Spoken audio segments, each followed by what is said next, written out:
आज देशातल्या नागरिकांनी मोदीजींना पंतप्रधान बनवण्याचा निश्चय केलेला आहे। गेले अनेक दिवस संभ्रम महाराष्ट्रामध्ये उमेदवारी महायुतीची जाहीर करण्यामध्ये होता, तो काल संपुष्टात आलेला आहे। परंतु जे अपेक्षित होतं तेच झालेलं आहे। शिवसेनेचे दोन्ही उमेदवार जे विद्यमान खासदार आहेत कोल्हापूर आणि हातकणंगलेचे, कोल्हापूरमध्ये संजयदादा मंडलिक आणि हातकणंगलेत धैर्यशीलदादा माने या दोन्ही उमेदवारांची काल घोषणा झालेली आहे। आणि आज आम्ही लगेच भारतीय जनता पार्टीच्या जिल्हा कार्यालयामध्ये संजय मंडलिक साहेबांना बोलवलेलं आहे आणि त्यांच्या या निवडणुकीची सगळी धुरा आम्ही सांभाळण्याची त्यांना ग्वाही दिलेली आहे।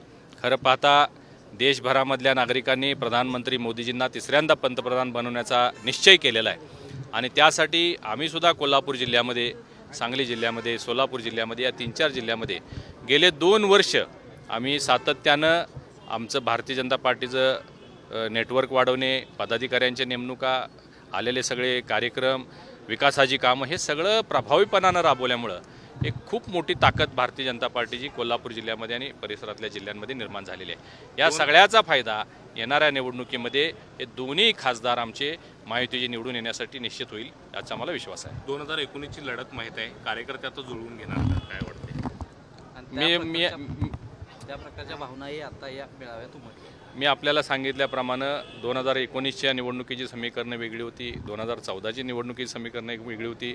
आज देशातल्या नागरिकांनी मोदीजींना पंतप्रधान बनवण्याचा निश्चय केलेला आहे। कोल्हापूरमध्ये त्याही वेगळं नाही आहे। काही कार्यकर्त्यांनी आपल्या भावना गेल्या 5 वर्षातल्या इथं बोलून दाखवलेल्या आहेत, आपल्या भावनांना वाट करून दिलेले आहे। ते जरी असलं तरी सगळे कार्यकर्ते आमचे एकत्रितरित्या नियोजन करून या निवडणुकीला सामोरे आम्ही जाणार आहोत। कार्यकर्त्यांकडून स्टेटस ठेवले गेले आहेत की मतदान हे पहा 5 वर्षामध्ये आज तुम्ही जर पाहिलं तर गडकरी साहेबांच्यावर सुद्धा आक्षेप घेणारे लोक आहेत जे देशात सगळ्यात जास्त काम करतात।